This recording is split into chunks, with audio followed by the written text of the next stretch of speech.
Do you have the chat? I don't have the chat. Probably find the chat.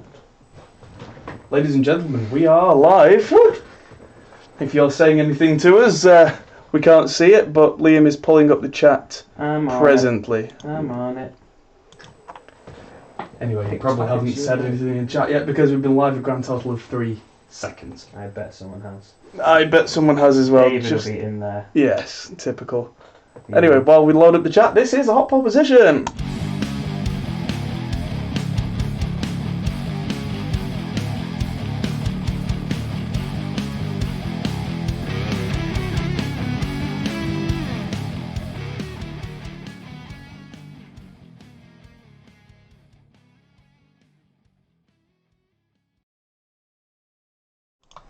No, there is technically a Hot Pole Studios channel. We were going to move to apparently at one point. Oh, right. I think that's been automatically generated. Probably from the Google locations, yeah. Yeah, apparently we have another channel. There's no videos on it. Don't go there. No. But, that's the point. We could see what comes up in chat here anyway, because we've got the restream chat thing. So anyone who says anything, hello, it should, and sometimes it doesn't, but it should all come up there. I'm just trying to figure out how to get... Oh, there you go. There we go. Aha! I got it. Good. You can see what I said. So, how's your week been? Good. Lots of exciting things that I can't talk about. Yes! This time. That's what we like. Marty. Hello, Marty. I knew one of those two would be there ready and waiting for us. Yeah, good old NDAs. Yes, so some potentially exciting things for upstairs. And lots of video editing. And a little bit of getting back into Destiny 2 now that it's just come to Steam. I would say you should play, but you have no time ever. But it's free to play now. No. And it's amazing. A friend of mine's in the top 200 in the world in Destiny 2. Knows what he's doing. For what, the PvP or something? I guess. They people send him boxes of stuff. But Right. he's, yeah. What's he called? Well, he's called Paul. His name's Doobie80. DB80, have a look. Yeah, but he does a lot of Destiny stuff, and then he comes and drinks in the bar where I am. Yeah, cool. And talks about that in Gears 5 a lot. I might actually get him to carry me through some raids then. I have to help me out, Yeah. because I'm not good. Greetings from London. Hello from London. Hello from all the way on the other side of the UK world. Just a blur on the laptop. Yeah, the on-screen comments are just kind of there just because, really. I mean, if you're watching it in 1080 on a TV... Which is the only way to watch us. I mean, we are that gorgeous. It should be in 4K, really. It's the only way I watch on your it. TV, yeah. Which I actually do sometimes. I'll check videos on my home TV just to check the grade is nice on a TV with all the things turned on. See, it's hilarious. I've just been like just on the sort of days off, sort of sitting in the living room watching YouTube this week. And she sat there with her iPad Pro, so big screen, but with a 52-inch TV in front of her that has access to YouTube 4 or 5 different ways. Still sat there for like literally the entire day just watching YouTube on her iPad. It's like, but you can... No. I do that sometimes, and I actually did that this week, but I do as well. Like, it's no Christmas. I did it last night. Same thing. I have a slightly different reason, which is especially Wednesdays and Thursdays every week I look after my daughter, Ivy. And she wants things and then doesn't want things and then needs looking after, so I'm constantly moving from kitchen to front room. That's what I do. She'll decide to carry on watching it and be doing some cleaning or something, and she'll just take the iPad into the kitchen and do the washing up, and you can't take the TV in the same way. Yeah, casting something to a TV is cool, but sometimes that takes a while or has little hitches, and sometimes it's easier to just go, you know what, pick up. Yeah, walk. It's not quite as sort of instantaneous as it should be. If you could literally just... I remember seeing the old Microsoft Surface adverts where you're literally like throwing things off your phone onto screens. Yeah. You come on, you put your phone down, all the photos fall out. Like, if you could literally do that with an iPad and just like flick it and it go into your TV, then people do it all the time. Yeah, but as it stands, you do that and it goes, connecting. 2 minutes later, you're like, come on! And you realise that it's on the Chromecast TV in the other room. And So the week here's been good. In more mundane, but actually exciting for me news, we've got a new door. New door, big red door. Big red door. Big red door. so that people can come to the studio and go to the big red door. Yes. Yes, it is very useful. So now, we're going to put another door on one of the other rooms as well. So now there's a nice funnel. So one of the issues being in the fact that this is a multi-use building for us. There's no anyone else, but we use different things. That to get to the studio, you had to walk through one of the rooms. There isn't a corridor from the front door down the stairs. So now we actually have for the first time the ability to come from the outside to the studio without going through any other rooms, which made it a little bit difficult to figure out what you can do with the other spaces, knowing that at any moment there could be sort of 6 or 7 teenagers carrying Subway, KFC, and an amp walking through. So Sounds like a familiar story. Yeah. Yes. indeed.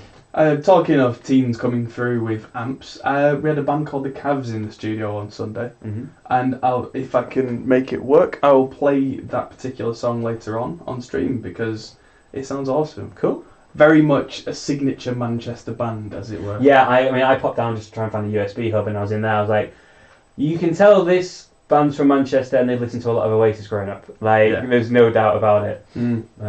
But I'm guessing I didn't actually see any of them. I'm guessing they're no older than early 20s. Yeah, 18 to 20. Yeah, you can tell it's got that Oasis vibe to it, but it's definitely not got that kind of. No offense to anyone, but it's not got the vibe of a band that didn't make it when Oasis made it, and they're still trying to make it today. Yes. In terms of sounding like Oasis, it definitely had a more modern kind of indie influence. Yeah, I think it's quite interesting, this generational thing, because when we started doing recording, Oasis had only just split up. They'd been the biggest thing in the world, and there were a lot of bands who just wanted to be Oasis. Maybe they didn't realise it, but yeah. Whereas now, the bands were probably 9 years old, 10 years old, that kind of age when Oasis split up, so they're heavily influenced, but if they want to do something completely different, style-wise, they're not stopped by anything, they're not against it. Yeah, but not influenced in the same way that, I'm sure loads of bands will say they're influenced by Oasis, that have been around even for 10 years now. Yeah. Because Oasis were so big for so long. But now it's almost, it sounded very like an Oasis track though. Do you know what I mean? It wasn't influenced by, it had a very strong Oasis influence, which yes, I like to hear, because I hated that whole kind of new indie scene, in all honesty, that came through about 10 years ago. So if indie goes back more Britpop, I will be appreciative of that. Good stuff. Sorry, my camera OCD is going. I just need to tuck up there. There we go. I just looked behind me and it was just in frame. It was just cardball. Alright, yeah. And now it is not. So it was also the first outing for all the SE microphones that we got sent, and for the new Extinct Audio ribbon mic, which sounded glorious. We had a Vox AC30 blasting out, which anyone will tell you that's loud. And the ribbon mic was right in front of that, and ribbon mics are notoriously sensitive to things like that, and it just withstood the whole thing and sounded great. So yeah, I've just edited together an unboxing video for that with a couple of clips of just the soloed guitars. So that's coming out probably tomorrow. And yeah, so I've been doing a lot of filming and I'm banking a lot of videos at the moment, which means I've got a lot to edit. But strike while the iron's hot and all that while I've got these products in.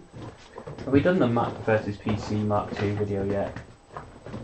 I've done the Mark 5, 6 and 7. It's about time for a new one because I've been kind of trying to make it a series, but yeah, doing things like that can be kind of awkward because there'll be a new Mac and then there'll be no developments in PC for 6 months. Then there'll be a new PC development and no Mac development. And it's just like, what's the best time to do this? Hey David. So, question from Emma Webber. Thinking of buying an iMac tomorrow, mainly to run Logic Pro X and do video editing. Should I buy it now or stick with my Windows PC? If you're going to use it for Logic, buy a Mac. Because you simply can't do that on PC. If that is your chosen program, your software DAW of choice, and I don't judge people for what your favourite one is, don't do the whole Hackintosh thing because they are notoriously unreliable. Any kind of updates that come out can break the whole thing, whereas getting yourself an actual Apple device, it is more expensive, but if you're not a techie person and you need something that just works, There's a premium, but it can be well Yeah, worth I think it. that's for me. There'd be two questions to answer. Are you 100% sold on Logic? Have you tried something else? You have the time, if you like right now, if you've got a Windows PC, to try something else and to see. Because essentially, as Adam's saying, yeah, there's two reasons to buy a Mac in this situation. One, if you can only use Logic, so you need it, and then secondly, if you're not that techie. Because if you wouldn't know how to sort of install RAM or upgrade your computer anyway, screw it. But and you've got the money, screw it. Get the really nice display. I've got an iMac upstairs, one of the 5K ones, and it's absolutely beautiful. And in all honesty, we were talking about this a little bit last week. That Mac runs better than we bought 5 PCs at the same time that were similar spec, and pretty much all of them run like crap now. That Mac runs like it's brand new, and it runs really well. It does video editing for my wife, and she absolutely loves it. So reliability, yeah, it's definitely there. Ease of use, yeah, but if you can get a lot better value for money, and there is other software available out there. Yeah, it really so depends she's on currently you. using Studio One, which I've heard good things about. I just want to check, does Studio One have is it Windows only? Because if it's got an OS X version, that is what I would do. And tech specs, is that it? Mac OS. Windows, Mac OS, yeah. So if I were you, I would suggest, if you're dead set on Logic, get a Mac. If you're not, don't get a Mac. Stick with Windows. Get yourself a decent system from a reputable retailer, not somewhere like, you're English, not somewhere like Curry's, which is kind of like Walmart for Walmart's computer division's probably like Curry's PC World. I would find a reputable PC dealer. Scan computers. Scan.co.uk, have a look on there. If you're not sure about specking it out, they have sections for professional audio PCs, video editing PCs. They have whole sort of kit them out there. If you're unsure, call them up. I called them up the other day because my PC wasn't running very well. Like literally, I was like, PC's not running very well. Think I might need a new CPU. What do you think? He said, run me through what's going through with it. I told him everything that was happening. He said, try all these steps. If that doesn't work, then call us up and you probably want to buy this processor or this motherboard. And I'm someone that's built probably 20, 30 PCs in my lifetime, and they really help me out because they're really on it. So if you're unsure and you're not that techie, they can be techie for you and get you the sort of price of a computer that, you're going to be saving like at least 25%, 30% on what you do if you went and bought on a 5 Street. Yeah. Also, you can go to somewhere like Scan and say, I have a budget of.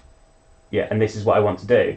And they'll tell you as well. They'll say, look, if you want to do that and this is your budget, it's not going to do that. It's going to do this instead. They'll be honest with you, and they'll tell you if you pick out all the parts, they'll say, yeah, you realise that one is probably 50 quid more than that one, and that one does the same job. So get the other graphics card. They're really good in our experience anyway. Obviously, every member of staff there is probably different, but I've always had really good experiences. Yeah, and if you're going to use Studio One, I would suggest to stick with Studio One. And why would you change? There you go. i99K 9900K. looking to upgrade. Don't even know. X299 is a dead platform. There are no more upgrades coming for it. Saw a video today with Epos Vox and Level 1 Techs. This is a guy who's a massive system administrator, and they were basically saying, and they were basically saying, don't touch X299 at all now. What's X299? X299 is the workstation grade from the previous generation where they did all the 10 core and 18 core the server processors. type stuff. Yeah, the workstation, the kind of in the middle stuff where it's high-end desktop. So if you ever heard of HEDT? Right, no. Right, so it's basically you've got consumer grade stuff, which is all your stuff on your regular platforms, basically gaming up to like high spec gaming. Then you've got high-end desktop, which is the enthusiast level stuff where like a motherboard might be 600 quid. Right, okay. Processors go up to like £2,000. Right. Then you've got server, which is crazy. Yeah. So where does the Xeon stuff sit? Xeon is high-end desktop. No, it's not anymore. Xeon is server. Right, I was going to say, yeah. although you can get a little bit of crossover at the top of the high-end desktop thing. But yeah, Xeon generally just means server. And server stuff is generally... Can I ask, so what are you struggling with running on an i9 990K? Yeah. I mean... An 8-core latest generation monster, I wouldn't change at all. Like, Shroud, like one of the sort of top streamers in the world, has millions of dollars. Like, he earns a absolute crap ton of money, and his life is his computer has to run at 100%, 12 hours a day, playing the latest games. He's just upgraded to that processor yesterday. Yeah. So, and he could literally buy anything he wanted. Yeah. So we're actually about to talk about our first news article is the cuts in prices, but yeah, I absolutely wouldn't get an 18-core Intel chip. This is literally the first news piece. Yeah. Not only because forget the prices coming down. Nobody can cool an 18-core Intel beyond 4 GHz. You just can't. You can overclock them to 5 GHz, but Gonna run hot. More than hot. This guy Epos Vox, whose video I watched, this is a guy who does videos about like constant streaming in the highest quality you can, using every possible core, doing like basically streaming in 4K at pristine quality, all that kind of stuff, really taxing these machines. And he was using the 18 core previous generation. I think the name of it was the 7970XE or something like that, 7980XE, and with the best coolers that money could buy at 4 GHz, I think it's 4.2 GHz, it was getting to 106 degrees Celsius. Wow. That's beyond. So my 6600K runs at, I've been running at 4.2. Which is absolutely fine for that processor. Right. It's only got 4 cores. Right, okay, I was going to say, like, so, my run's that fast. So, Yeah. you're running, if it's got 8 cores at 4.2, so they're each running that fast, so it's that much faster. Yeah, Right, and when you've okay. got 18 of them packed into this same kind of space, Right, there's so nowhere for the heat to go. I'm kind of thinking that the processor runs at that speed and it's got 4 cores, but each one of them is running, like, And fun fact, each core can run at different speeds. Yeah, based on its load and stuff. Yeah. But that's why the servers, they say, oh, it can go to 5 GHz. Yeah, maybe one core will, and the other 17 won't get anywhere near it, so because otherwise it will fry. Overclockers will manually force a processor so all cores go faster. Yeah, well, that's what mine was, yeah. But I had to overclock it to do that. the amount of heat it then pumps out is ridiculous. Overclockers who do competitive overclocking are aiming to do that for 30 seconds a minute. So they're cooling the damn thing down as low as possible, crank it, run the benchmarks, get the numbers, celebrate, turn it down again, turn it off. Throw it in the bin. Well, make sure it cools down before you do anything else. It's like a drag race. Yeah. But yeah, just because you can do that doesn't mean you can do that all the time, and I absolutely wouldn't rely on it or trust it as far as I could throw it. So what's an i9 10? Do you want to pull this up? Yes. So let's move into the news. So what is an i9 1098KXE? So this is the next. And I'm going to say layman's terms, but in terms of consumer grade, it's a really stupid number for a really expensive processor. Because this is the top of the line of the high-end desktop stuff. Okay. This is the latest generation. Now, the reason this is news is the AMD have absolutely been hammering Ryzen and the new Threadrippers coming out very soon, apparently. And they've got lots and lots and lots of cores. And I think it was something like a 16-core AMD Ryzen, which is the top of the tree, was absolutely outperforming theirs and cost $1,000. And the previous generation to this, by Intel, cost $2,000 for less performance. So the news article is that the new one, usually with Intel the prices either go up slightly or stay the same for the new generations. This, they've slashed it to $1,000. Okay. Completely just as AMD are announcing their next round of processors. They've gone, it's cheaper. I mean, it's still not cheap. It's not in the realm of your average person, but... So how's that? What's that going to benchmark compared to, say, let's say the... You might get an extra 20%. Right. You might get an extra 20% performance. It's not an upgrade that I would do unless I absolutely had to be on that cutting edge. Yeah. If you've got even an 8-core Intel processor, if you're running a 96 kilohertz mix with everything going crazy, it should handle it absolutely fine. Yeah. I mean, we were saying, what are you struggling to run on a i9 990K? Yeah. Like, I mean, I'm just genuinely interested to know. Because a lot of the other thing is scaling the number of cores, even for audio programs, is only going to go so far before the program suddenly can't deal enough cards anymore. Yeah. Whereas something like heavy video transcoding, heavy video editing can usually be spread across as many cores as you've got, because you can go, well, you have that frame, you have that frame. Yeah. Don't worry, I've got 20,000 more. Yeah. And it doesn't matter how long it takes. I just need them all done now. Yeah.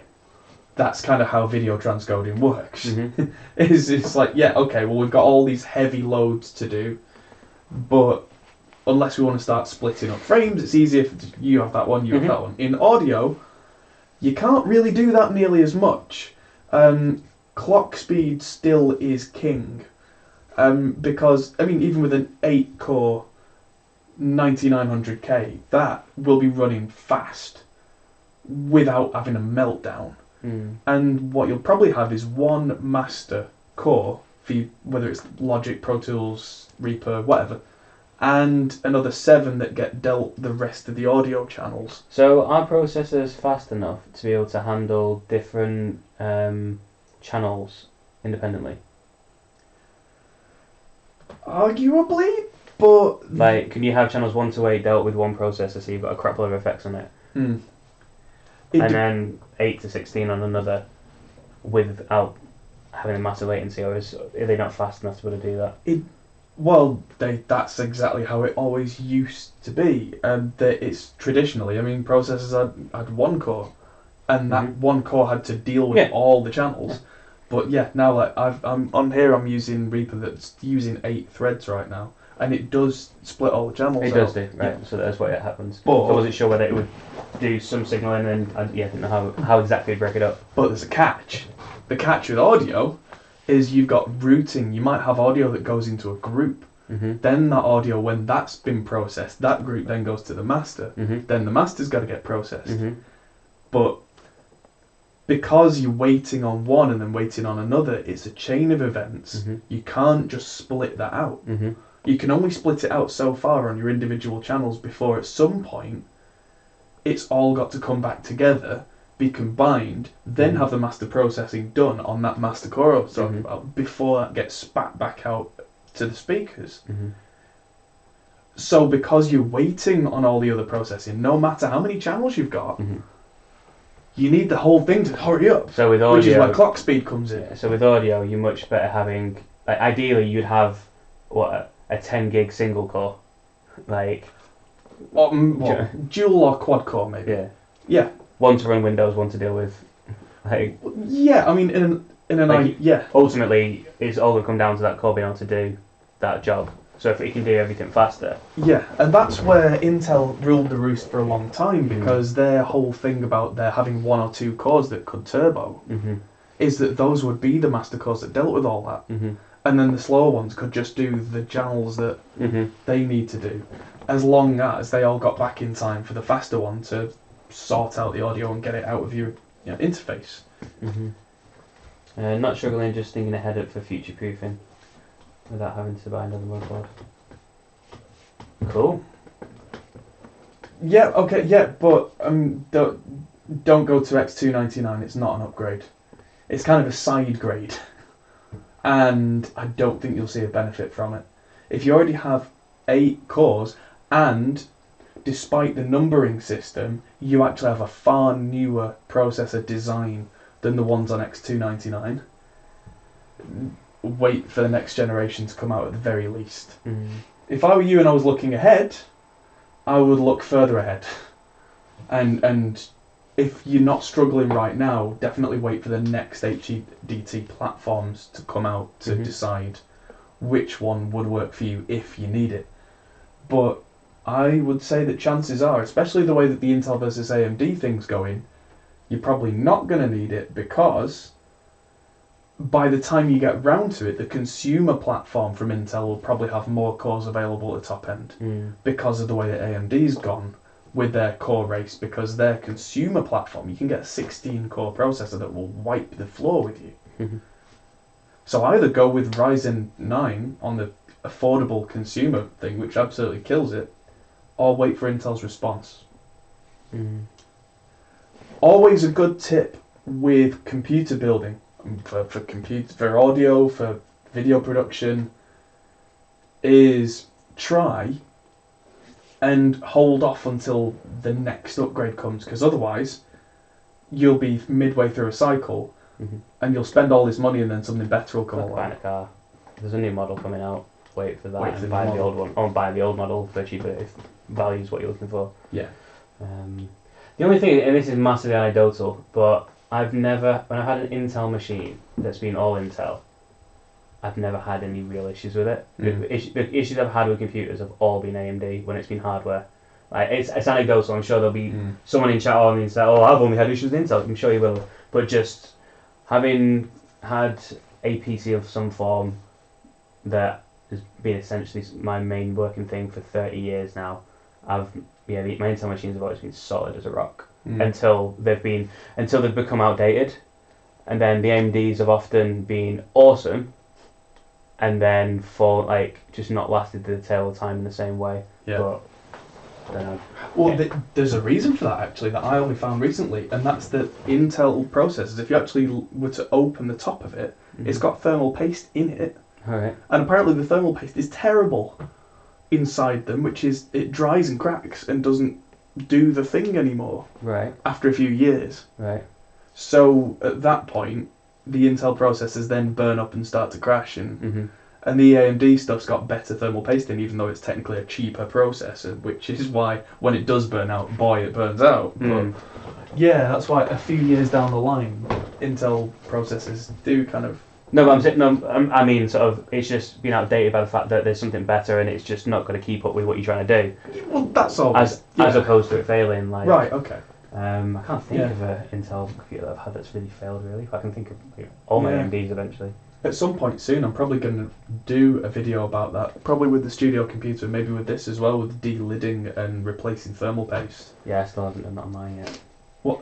No, delidding's the next thing. Oh, no, yeah, no. Delidding's where you take the CPU fan off, then you take the lid off the processor. Yeah, no. You actually have to order a thing that you put the processor in, you tighten it until it goes pop. No, I'm good.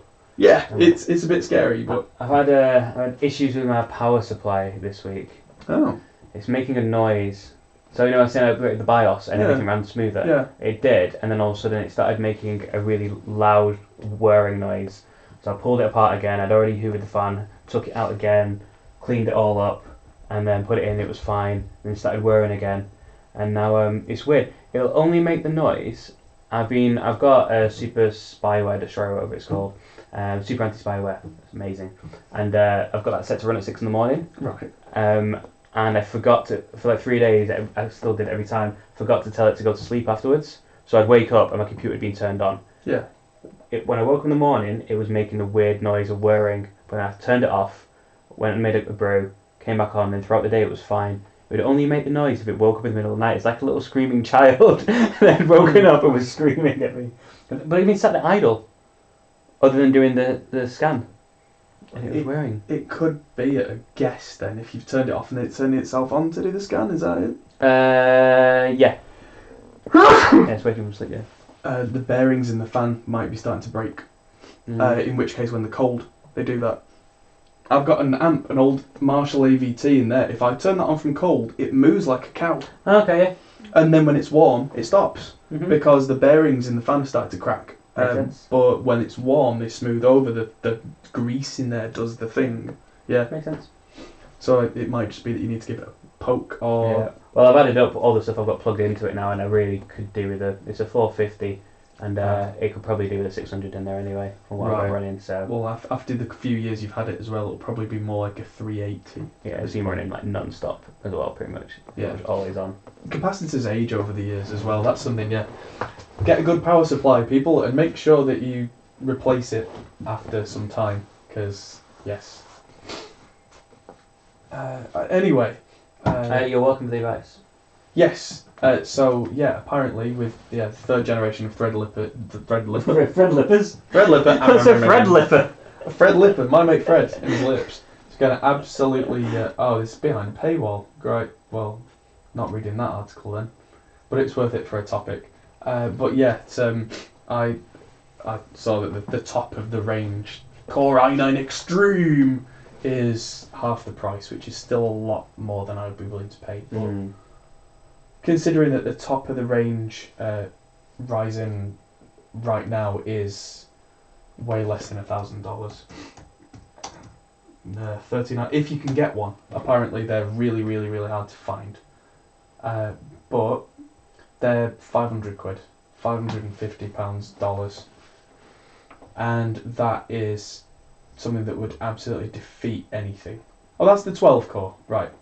And then the 3950X, I think, is the one that you simply can't find right now because they can't make them fast enough. Yeah. Been running for 14 years non-stop, time to change. If it works, I mean... No, power supplies, no, I would definitely change power supplies because of all the things, if the rest of it's running fine, cool, run it forever. But I watch a lot of retro computing channels, and when power supplies get to a certain age, the capacitors start to leak. And when capacitors leak, they either short circuit things and fry the computer or you, or they leak and start to corrode and dissolve the rest of the computer. Well, yeah, I mean, definitely. If it's working fine, sure. If it's leaking on you, and then yeah, okay, I don't really need to change. Problem with anything like that is you don't know when it's leaking. It's not like liquid leaking. It's kind of like you just start to get superpowers. It just starts leaking out. You just feel like you may be a one on the scale now of superhero. Yeah. Yeah, so the power supply is definitely a thing that I would replace after a certain number of years because when they get to the end of the service life, it's the one part of the computer that genuinely becomes dangerous. I think the difficult thing with PSUs is that, as well as I kind of found, there's no real way to monitor it through the PC. Like, it's its own thing. It's not included in the PC. It's hard to diagnose what the problem is. Because I wanted to check whether the fan speed was right, and there's literally no way to sort of access the fan speed of your PSU within your BIOS or anything. So it is its own separate thing. So you're not going to get necessarily warning light, but a failing PSU can manifest different types of errors in your PC as well. So, well, that's another thing. Yeah, the 3950X 16 core Ryzen. I'm looking for it shopping wise, not seeing it at all because no one's selling it because you can't. Yeah, and apparently depends on the environment, temperature, etc. Not really. No, you'd think it does, but capacitor aging is a chemical reaction to do with when the electricity goes through the actual electrolytic compounds. It might be sped up or slowed down by how dry or how warm or how cold things are. Power supplies get warm by design. So after several years, there's no way around it. And it doesn't matter if it's been sat in a cupboard or if it's been run. Over time, they die. And it's like hard drives. You can risk it as long as you like. I certainly won't stop you. But, word of advice, after a certain amount of time, replace it. Yeah. Otherwise, when things go bad and your motherboard gets fried, or you start getting really weird things happening with your machine, you don't know why, that's probably it.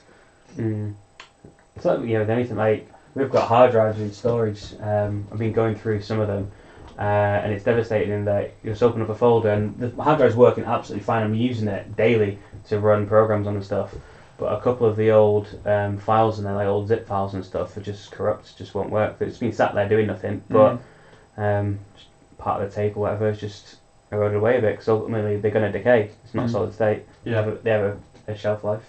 Yeah. So yeah, there's some of the stuff that we've got in storage that we want to keep.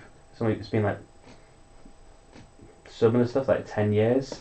Like yeah, we need a new hard drive and restore it. Yeah. Everything runs out over time. Yeah. Absolutely, everything does, but some things sooner than others. And yes, spinning rust ages badly, and power supplies don't age as badly, but when they do, yeah. I'd say even a really good solid power supply after 10 years, I'd be either changing it or just changing the whole machine. Oh yeah, we've got a PS4 in 10 years. There's so many retro tech channels that I watch where a computer's only 15 or 20 years old. The first thing they do is either replace the power supply entirely or take out the capacitors, clean the board where it started to dribble, and then put new caps in. And yeah, they said, yeah, it's really fun when caps turn short in a tube amp. Yes, yeah, fizz bang. But it's also just as fun when it happens in a computer, except it's much more subtle and insidious because components start to die without you noticing. By the time you notice, it's too late. Yeah. Yeah. So, cool. Moving on. Bowie. Yes. Specifically, Bob Clearmountain is a mix engineer who's done all sorts of stuff. And he has, like Bowie, Springsteen, Chic, Bob Clearmountain is considered one of the original mix engineers. Because how it used to be is you went into a studio with a guy, usually the in-house engineer, sometimes a producer, and they would record you. They would then put up the faders on the desk, they'd make it sound good, they'd send it to tape and send it out to mastering, and out it went. In the 80s, it kind of changed where some mixes were really, really, really good and most kind of weren't that good, and people realised that guys like this Bob Clearmountain guy could make a mix sound really, really good. So it started to be that people would record and then send it to him. So he's made a massive name for himself because he was one of the original. The people that's really interesting. So the first people for people to realise that mixing was a thing. A separate thing, yeah. Yeah, because it always used to be that the aim of the game was make it sound like it was the musicians sounded clear and sounded good, and then off you went. Yeah. I mean, there were probably mix engineers before that, but maybe not.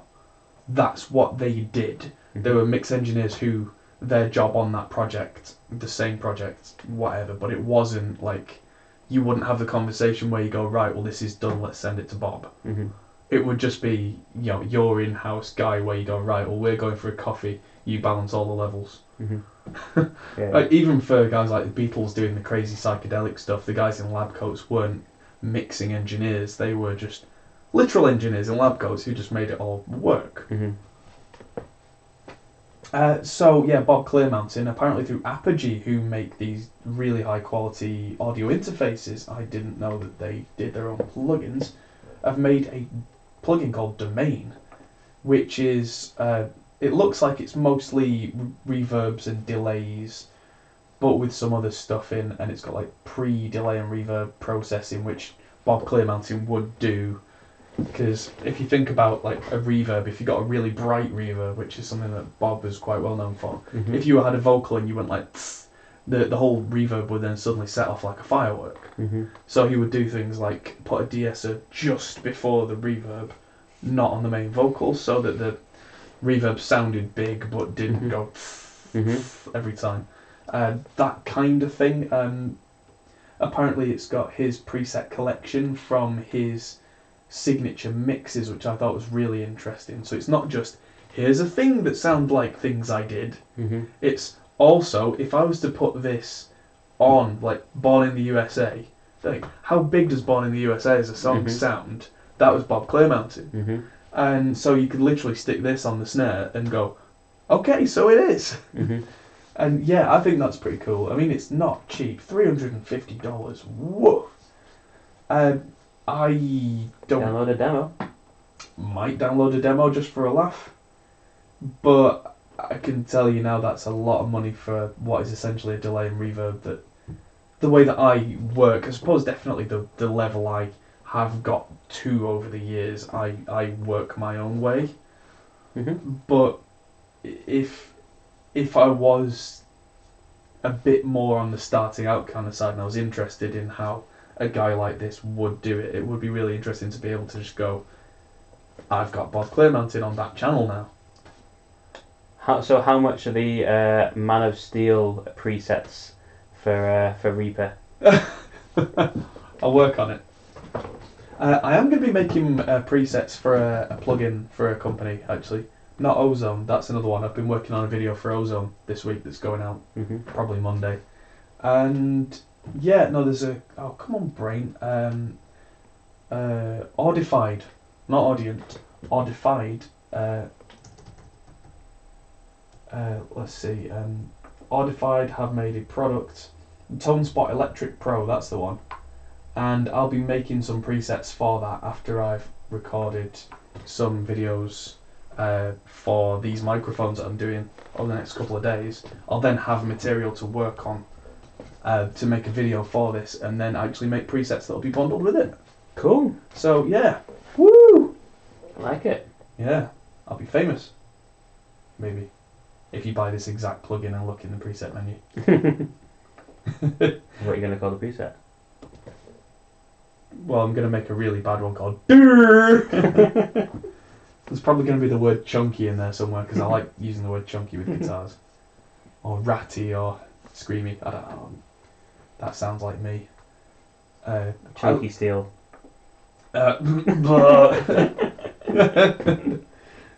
Ratty Steel. I was going to say Chunky Steel, that's a very different video. I don't think that one can go on YouTube, terms of service. So actually that's a nice segue, talking about presets that are very descriptive, which is what I like to do. I read about this synth called Things. Okay, there's a weird clown, I'm not sold yet. That's horror mode.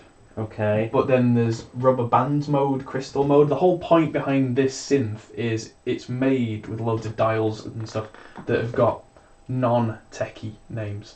Okay. So there's the alien talk mode, arcade mode. So apparently behind the scenes it's really complicated. It's got loads of clever stuff going on. I'm just going to mute the video. But yeah, apparently it's got like start, end and gain on the airstream, so it sounds like a jumbo jet engine or something, which is probably like a Hoover synth. And there's slam and time and softness on the arcade mode, things like that. But all the knobs on it are just simple, intuitive. I thought that was quite interesting. Now, going back a moment to the whole thing about Macs, if you were going to go and buy a Mac tomorrow and it had Catalina on it, you're screwed.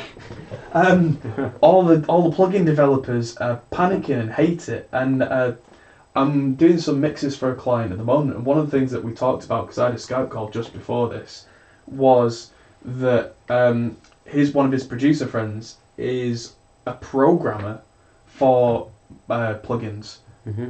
And he pretty much, as soon as this came out, said, I'm out, I don't want to do this anymore. Because Apple are screwing around with the back end, all the behind the scenes hardware and software, so much that it's really breaking a lot of the support that all these engineers have put years of work into. God. Yeah. So there's lots of emails that I've seen over the last week saying, do not upgrade unless you're an absolute madman. There was one thing where some people had upgraded thinking, oh, it'll be fine, and then they plugged their phone into their Mac with iOS 13, and that broke Pro Tools and broke everything. Jesus.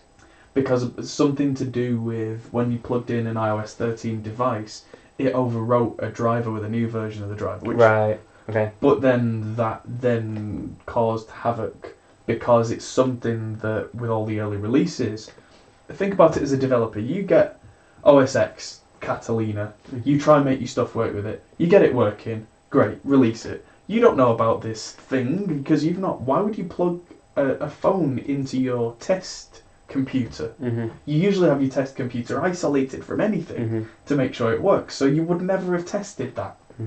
And then what are people in their homes going to do? They're going to plug their phone into their Mac quite often. I mean, obviously not all the time, but iTunes, or at least not iTunes anymore. It's 3 separate apps apparently, Catalina now. That was a thing. Right. So it's like Apple Music, Apple TV and whatever. But yeah, you plug your phone in and that might be why it crashes as well, because that changes all that, and then back support in Catalina screws up everything. Oh dear. Yeah. It also ends support for 32-bit apps entirely, which actually I am not upset about. Okay. Sometimes I'm glad that Windows still supports 32-bit apps, because sometimes I'll just pull out something old, like an old game or something, and I don't think that's cool. But if they took all that away and everybody only had to write drivers for the 64-bit and forget 32-bit, I wouldn't shed a tear at all. Yeah. I suppose there's also the argument that anything that's 32-bit now isn't being currently supported and therefore is a potential security hole in your system. Yeah.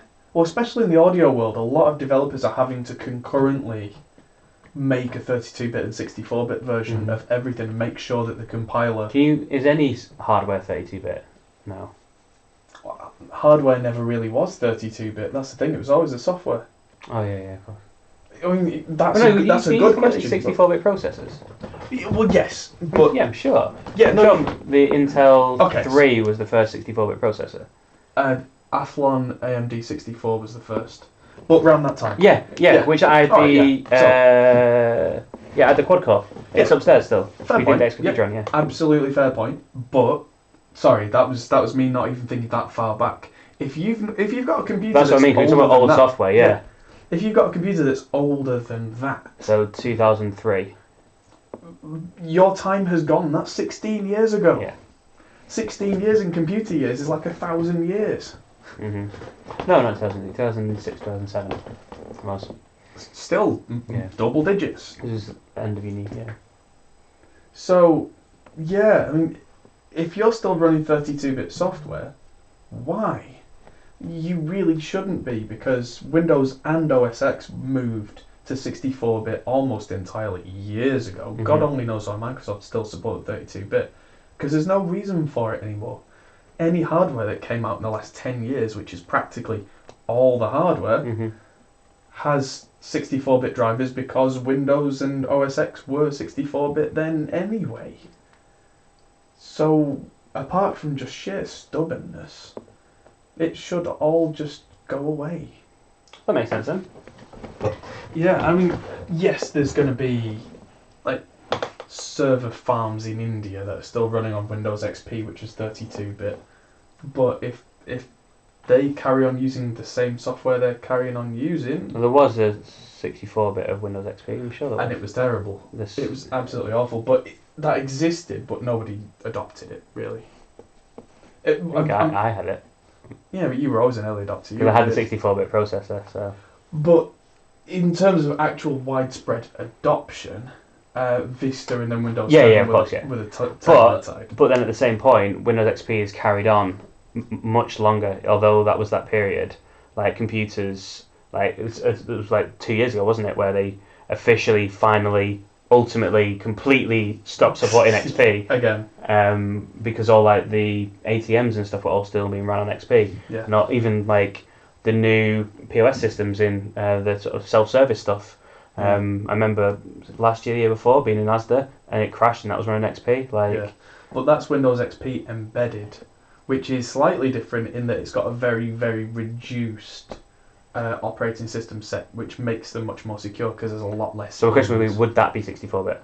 No, that'd probably be 32-bit, but that's what I would call an edge case. Oh yeah, 100%, yeah. Like home desktop and laptop computers. I'm not going to be using that. The Edgelord. POS system. Yeah. Yeah, because they're supposed to be like not connected to the internet. That shouldn't be a problem. But that's a whole different use case because that's a semi-permanent installation. To anyone who's doing audio production on a PC, it should be reasonably cutting edge. I mean within the last 6 or 7 years, maybe. Because otherwise, you must have had an absolute fire-breathing monster 10 years ago to make it even keep up. Although you've proven with the thingy laptop, the Dell laptop. Oh yeah. That's an Ivy Bridge processor in that. That's not as old as you think it is. No, what you were saying about, you said cutting edge or... Well, that's about 7 years, so that's on that edge. Mm-hmm. Yeah. If it was any older than that, it would be a potato. Mm-hmm. And I've not actually tested out its limits, but Mm-hmm. I can't see it handling a full mix. No. But it's there for recording. Yeah. Anyway, that's a lot. Yeah. Oh, that's a point. Yeah. Because iTunes has died now, doesn't exist in Catalina apparently. Your music library and your whatever DJ software you're using may not sync because there's no iTunes. Yeah. It's Apple Music. Womp womp. Which I do really love, I've got to say. I'm not in that world, I just use it for a consumer basis. Yeah, I know quite a lot of DJs who use Macs. It seems to be the thing for them. Fine. But they'll have lots of tracks. Image is part of it when you're a DJ, and Mac looks cool. There's no denying. Very few people can deny that a Mac looks cooler than a PC laptop in 90% of the time. Yeah. So I'll take that. they are designed nicely, aesthetically pleasing. Did we talk last week about the fact that there's now AMD processors in Surfaces? No. The new Surface, there's an AMD option. I'm sure. Oh, I think I was going to mention it, and then we had all those crashes last week. Right. So, Is this with the launch of their new phone? uh, Have you seen this? I have the Android. The Android, yeah, Yeah. flip phone. And instead That's of having a flip screen, they've just had two screens, and it closes. Yeah. Here we are. Yeah. The Ryzen Surface. Wow. Yeah. Okay. Apparently, they're still making a business edition that is Intel. But if you want one that's actually high performance, yeah, you get Ryzen now, and it's got like all the Vega graphics on it and that kind of thing. So you actually get, technically, I mean, it's an APU, but Okay, I kind of actually forgotten about Surfaces. Yeah. Okay. If you're looking for image, I do think they are sexy. I have a Surface Pro 2, and I still love that thing. yeah, I mean, I like the Surface Book look. Yeah. I do Because as well. it's that whole aluminium unibody Yeah. thing. I quite like it. Was the one that the first Surface Book that went all the way around? Yeah, Is that that big massive hinge. Yeah. Yeah. But yeah, it's got 15 watt thermal design power on this thing. I can't see you being able to do a full mix on that. Although maybe you can. I mean, you'd be pushing it because by the time you're doing a full mix, there'd be nowhere for the heat to go. They're on the Surface Laptop 3 now. Oh, at the very least, yeah. Oh. It wasn't that long ago they announced the first laptop, because the Surface is different to the Surface Laptop. Right. That was released when the Surface Book was released. That's when they moved into this whole. Before that, the Surface Pro 3 was the last of just like what I've got, which is basically a tablet that's a PC. Yeah. And then they moved into, okay, let's use the Surface brand and make it into something. That's not a Surface. I know. I still really wish we made it to that original Surface concept where we had tables in restaurants everywhere. They were all computers. It was so cool, that video. Yeah. But yeah, how about that? So yes. Hello, Thomas. Yes, hello the Bommel. One of my YouTube and now Two Notes friends. He has his own cab on the Two Notes store, Ooh, which was congratulations. recorded in an anechoic chamber, which I thought was really interesting. Nice. Yeah. Oh, a set of cabinets. Pardon me. Yes. So yeah, they really fascinate me because there's no real room sound when you pull the mics away. Mhm. It just sounds kind of thinner and more distant, but not roomy. What? What?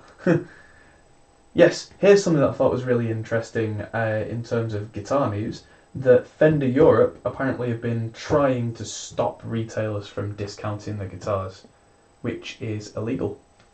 Oh? Yeah. Okay. Yeah, if a retailer buys your guitar for, I don't know, £300, Usually they might sell it for £700. If they want to discount it to £2, they have every right to do so in this country. Really? They usually won't because it's bad business. Yeah. But you have every right to do so. Mm-hmm. If I don't know what it's like in other countries, but apparently, you'll have seen that there's MSRP and that kind of thing, which is manufacturer's suggested retail price, because it has to be a suggested retail price. It can't be mandated by the manufacturer. Mm-hmm. They cannot tell you how much to sell your products for. They can try and do marketing and just try and get all. Yeah, it depends how you're getting together. them. If you're getting them from a distributor, then the distributor just won't sell them to you anymore. That's the way that they'll do it. Yeah. But I suppose maybe that's the thing. Then maybe so is this what's happened? That a distributor said, okay, we're not going to sell you the guitars anymore, and they said why? And they said because you're selling them cheap. Now, okay, we're going to sue you then, because it's illegal to do that. Possibly. Sounds like a policy of resale price maintenance, which is illegal in the UK. Yeah, I bet that's what it is then. That the distributor said, sorry, Fender said we can't sell it to you now because you've been selling them for X amount. Admitted the reason. Yeah. And they said, cool, that's illegal here, don't you know? Absolutely, because it can completely change the market. You can rig a market essentially by inflating the value of everything. Mm-hmm.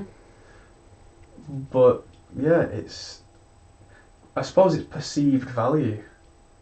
Because if everyone's selling a USA Fender for £600 rather than the £800 or £900, whatever it is, yes, they make less margin, but they might shift more units. Because the other thing is that the last 10 or 20 years, Fender and Gibson have been marching on with the 2017 line, 2018 line, 2019 line. If you don't sell them all, who's going to want to buy the old one when the new one's in at the same price?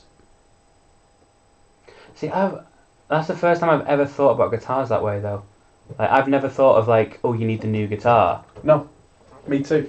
Like, I would never, if I was to get back into playing again, because I don't really play anymore, and the guitars that I bought, my first guitar was just a practice one. My first proper guitar is that Charvel that's over there.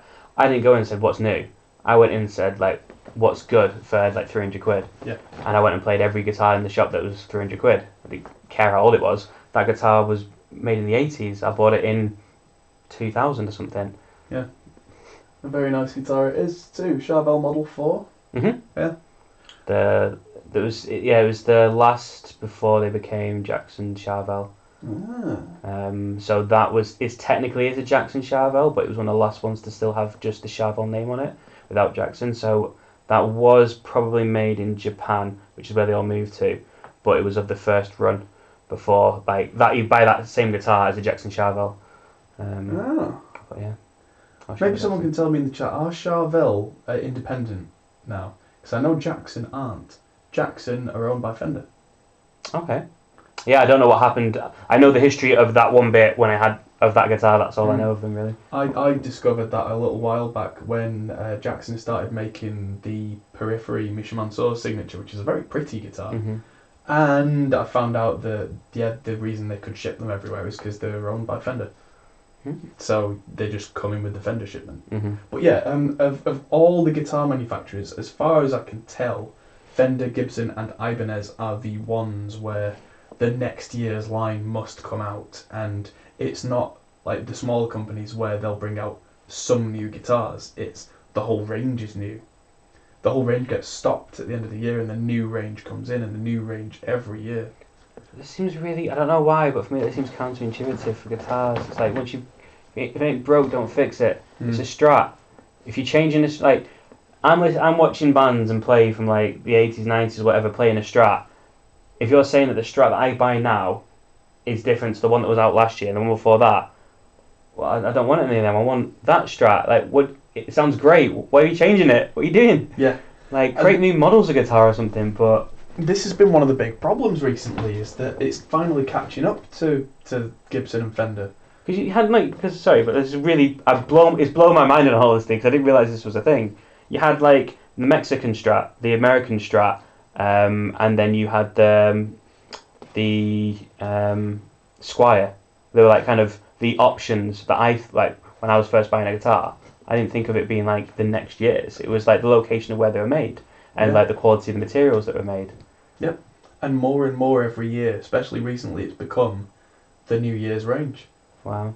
And that's why like Gibson were perceived to be going downhill, because like the 2013 range started off flaws, the 2014 range were these crazy things that they had, like the robot tuners and that kind of thing. Right. The issue is around that time.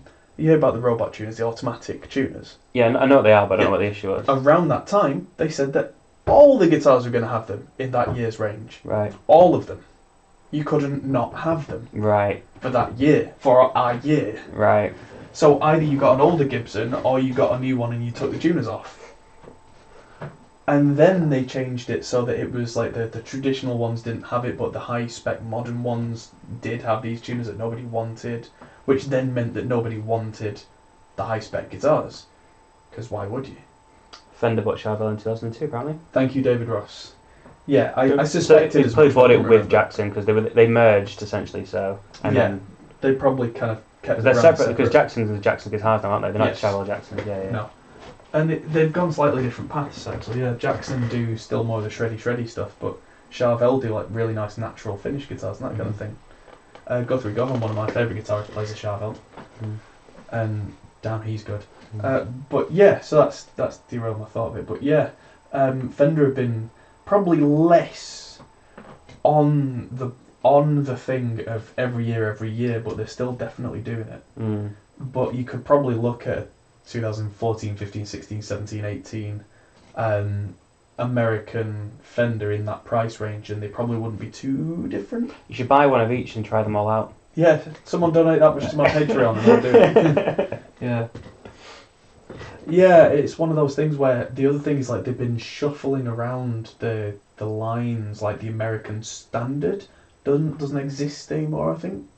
And then you still got the crap, like, as we said before on the show, that Squire telly of mine over there that's bloody amazing. Yeah. It was from one year, randomly just came out of the pot, and it's like, this plays as well as an American Telecaster. Yeah. And it's a crappy Squire telly, but it's brilliant. We have put bare knuckles in it, but even so. Yeah.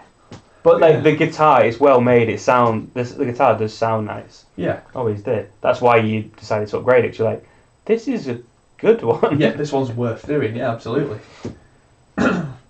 Yeah. Apparently, in March this year, the CMA, who's the CMA? The UK's Consumer Market Authority, fined Fender Europe £25,000 for concealing documents during an inspection. So that was probably the documents from this. August this year, they fined Casio 3.7 million for preventing discounts on the keyboards. So it looks like similar things are going to come to Fender. And then we're probably going to see a price drop in Fenders. So don't buy a Fender this year, guys. Buy one next year when they're allowed to do discounts. Yeah. Buy it on Amazon with our code. Yes. Yeah, I'll put some affiliate links in the description.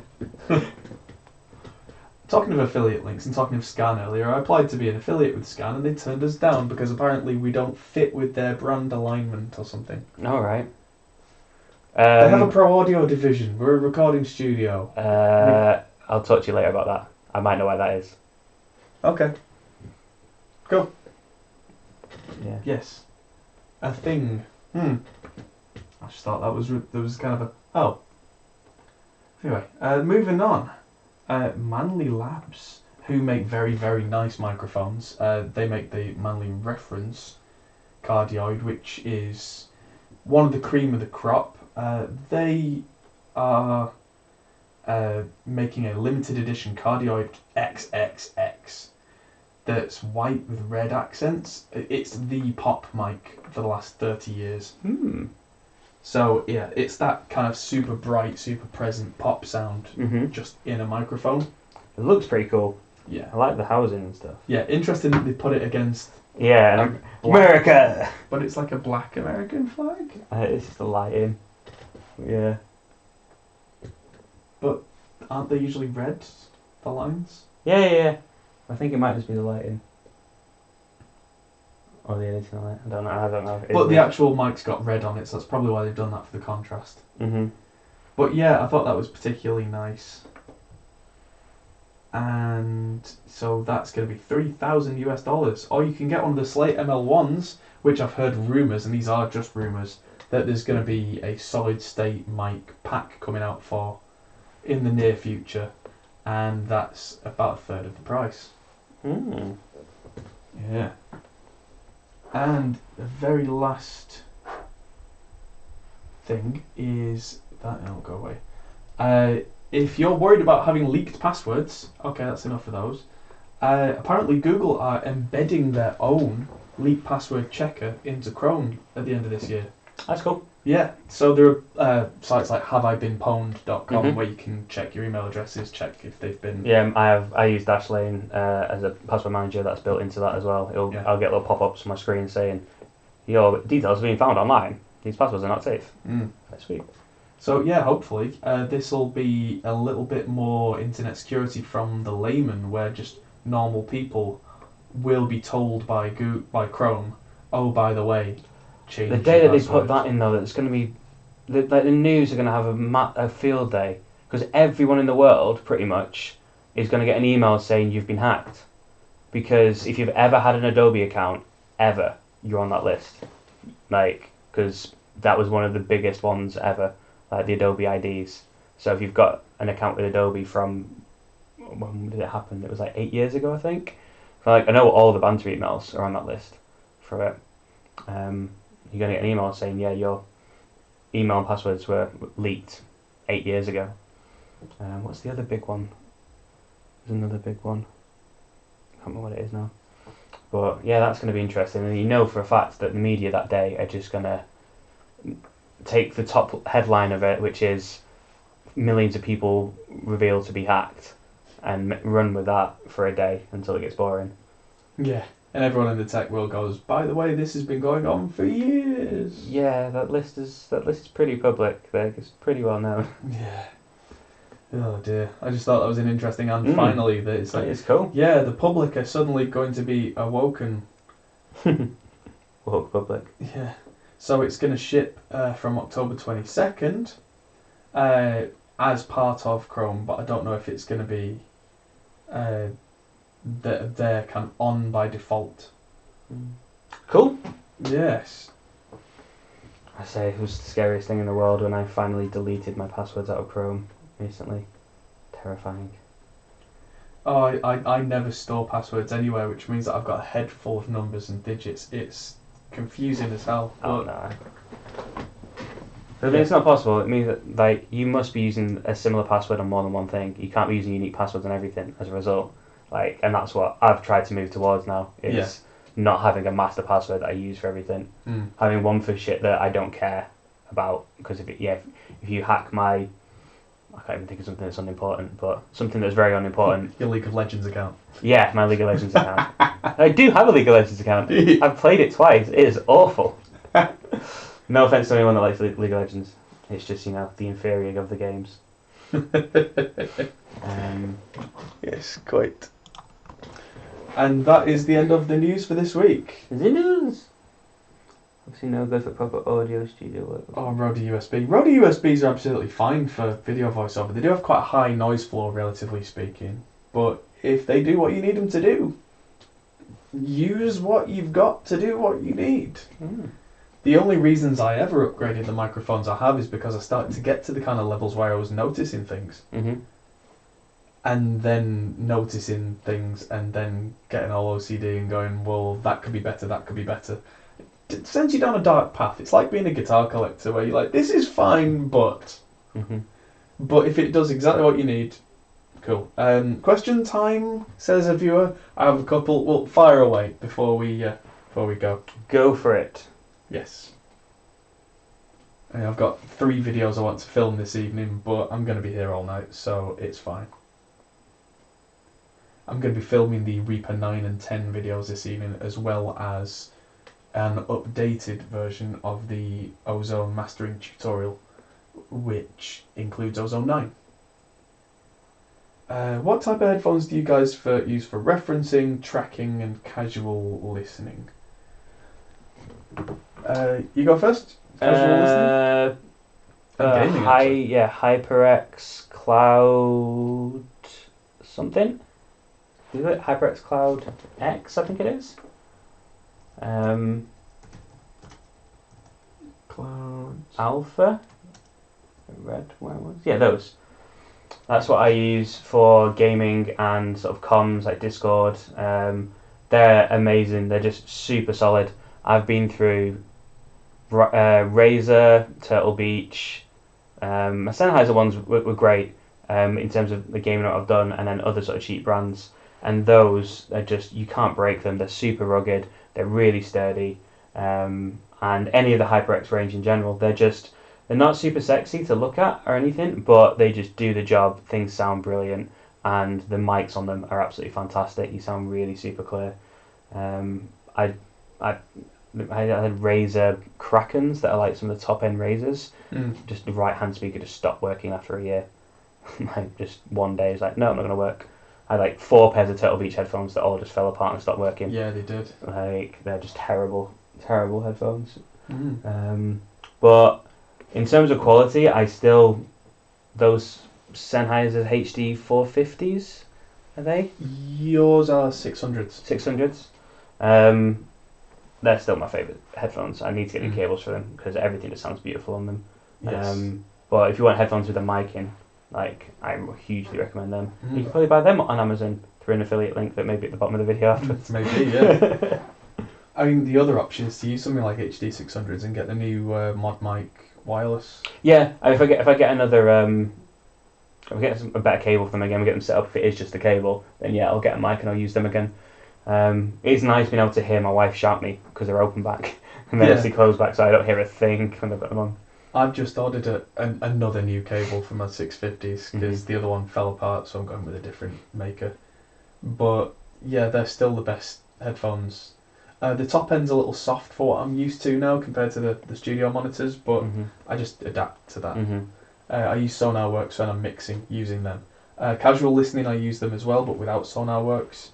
For tracking, I actually use Sennheiser's 201s, which are really cheap things, because they do the job for tracking, they isolate the noise, and when people stand on them and break them, I don't cry, I just get more, because they're about £17 a set. So it's one of those things that where I've had like Bayer DT100s, which are the old grey battleships, and they get broken in the studio over time. All it takes is a clumsy drummer to stand on them, or or anything like that. Yeah, I mean, for me, reliability is definitely the key thing now. Like, yes, obviously quality's high up there, but like, instead of going through, because I wear headphones all day, because I'm either working or gaming throughout the day or in the evening, and for both I need to have headphones on. And I just literally went through like 6 pairs in a year and a half or something until I got them, and then they just worked. So I think it depends what you're using them for as well. Yeah, like, that's it. The Sennheisers are really good as well with the Velour pads that are just so soft and so comfy. I think I've replaced my almost everything on those headphones over the years, apart from the actual drivers now. But yeah, SansAmp. Yes, so SansAmp Bass Driver DI. I've had one before. Yeah, I remember. They are great. I used to rave about it, in fact. Yes, I keep meaning to go back to having one, but I just haven't because I've gone to all the 2-notes stuff, because I've got the 2-notes La Bass, which can do that sound really well.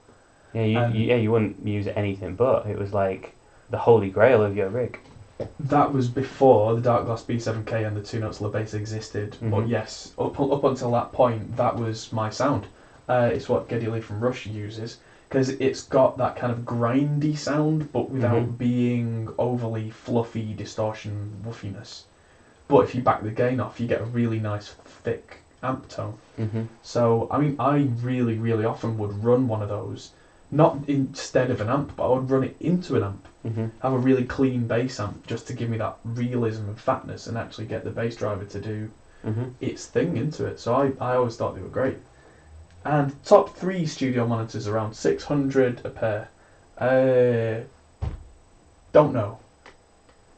I haven't tested studio monitors in that range for a decade. So apart from the Studio Spares NS10 clones, which work absolutely fine for me as a backup pair, which were only about £150 a pair, but need a power amp. So I got a Samsung Servo, so that's probably 250ish all told. That's a great backup set to have aside from your main monitors because they've not got very much low end. They're very clear in the mids, which means that you can switch from your main monitors to those to get a much more accurate idea of what's going on in the mids, which is the most important bit really, because that's where all the vocals are, the guitars are, any kind of weird piano bits, synth bits, anything. You need to make sure they're not interfering. That's a really good technique. I don't rely on them as my main mix speakers. That's something engineers did in the 80s because it was kind of their only choice. And a lot of guys just stuck with that, which is fine, but it's not the modern way of doing it. And blues and rock. Genre is unimportant. If we're talking how much it costs and what good you get from it, the genre shouldn't change. Yeah, not studio monitors. No. Like home monitors for listening back, that's a different thing. Yeah. But because when you're in the studio, you don't want your speakers to be modelled to the sound that you're trying to create, because then that goes against what you're trying to do. You want to hear what it actually sounds like in its raw form, then listen back on speakers that are good for blues and rock, etc. Set up your EQs as you would do, listen to it in your car with the EQ set as you would on your phone, do all that stuff. But in order to get that to sound right, you need some nice transparent monitors, don't you? Yeah, that's exactly it. And I mean, in that price range, and I've been recommended quite a few times, Kali Audio, Kali. Their monitors seem really decent for the money. So maybe check those out and have a look. Avoid KRKs as well. KRKs are bad. The blue bubble ones back in the sort of early 2000s. I'm sure they had some really weird looking bubble type speakers with KRKs. That might have been Tannoy. KRKs are the ones with the yellow speakers. Yeah, it was blue with a yellow speaker. Yeah. I'm sure. I mean, it was just yellow. 8-inch. Don't get 8-inch speakers in your monitors. Don't get 6s or 5s. Big speakers don't mean more bass. Big speakers mean less definition. And you would think that bigger drivers means more. And if you're spending thousands on something like a Genelec system, it does, because they're designed with the most expensive components that you can possibly design them with, which are like the actual... Let's go back a little. The big speaker, the woofer driver in a monitor, to be as perfect as possible needs to be as stiff as possible. And if you look at these Adam A7Xs that I've got, which I really, really like, the speakers are made of like a woven carbon fibre. That's really, really stiff. The bigger a speaker gets, the more it flops around. So bigger speaker is bad, generally. Guitar speakers sound better when they're bigger because we want them to flop around a bit, because we want them to sound not very accurate. The whole thing about NS10s is they have cheap old paper cones, which flop around. But that's part of that sound, and that's the idea, is if the mix sounds good on that, it should sound good on any home stereo car speaker, because they're designed like that. They're not designed with these pistonic woofers, basically moving like a piston with no bend. Would a subwoofer for hearing the bass and 2 5-inches or 6-inches do a job for hearing the full range? Yes, that's what I do. In here, I actually went a little bit overboard and went a bit luxurious. I got 2 subs because I could, but I could have been quite happy with 1, because a subwoofer is designed to do low end and nothing else. And actually, if you look at professional subwoofer, again, if you look at the speaker, they're designed to move perfectly in a straight line and not bend and buckle. But if that's only dealing with the low end, and then your top speakers at the top are not having to try and force low end out, so they're not having to bend and buckle, the top end speakers are much cleaner and clearer, and the subwoofer does its job, and you're happy. Cool. So Adam T7V or T5V. I've always been happy with the Adam brand, so probably a T5Vs and a sub of some kind, unless you can afford more. It's one of those things that then comes down to your room treatment then, because the best advice that's always been given at the moment, now that studio monitors have hit a level of quality, which for years they really weren't at the level of quality without spending serious money. The weak link is the room now. Mm-hmm. So if you're in a 10 foot by 10 foot box, you can get several £1,000 monitors and it'll sound terrible. Mm-hmm. Because the room's then echoing like a box. Mm-hmm. But you can get cheap monitors in a really nice room and they'll sound fine, they'll sound great. Mm-hmm.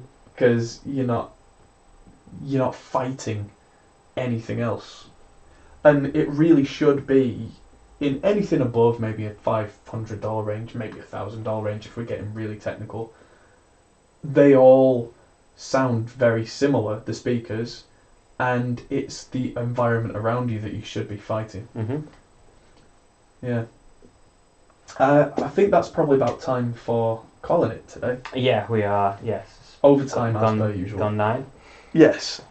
So, Thank you everybody. So if you have any other questions, hold on to them for next week. We will be back, as always. Yes. Same time, maybe different place. Yes, maybe. I'm gonna get a replacement computer from the other room to replace the streaming computer for next week's broadcast. Yeah, so we don't have any cut-offs. Apologies for the cut-off last week as well. Yeah, oh, that was awful. It wasn't that the computer locked. Well, the computer hard locked twice, Mm-hmm. and it actually just turned off the other 2 times. It just midstream just went. Your power supply leaking. Possibly. Power supply's older than I can remember. There's loads of power supplies here. Like, all your computers. Like, when I was looking around for... when I was taking my power supply off, I managed to lose one of the screws. I was like, it's clearly in the case. There's nowhere else it can be. Looked on the case, couldn't find it. Me and my wife were looking for like half an hour. Eventually, yeah, it was in the case. In just one of the far corners that I thought I checked and I hadn't. But because we couldn't find it, I was like, I'm going to have to go find another screw to fit in it. So I went and found another power supply so I could take a screw out of it, just as she found it. But yeah, there's like... Because we've just got all the old cases, like chassis for the computers, and every one of them's still got a power supply in it. Yeah. So, anyway, right, let us adieu. Thank you for tuning in, guys. If you've not already subscribed on Patreon, please do. We've now got 17 patrons, and that sounds like a small number, but that really means a lot If we get it to to us. 20 by next week, I will dance on stream. If Liam we get to doesn't 21, dance. I won't dance. So if you don't want me to dance, get to 21. onus is on you guys. Cheers, thanks everyone. Thank you, everybody. We'll see you soon. Bye bye.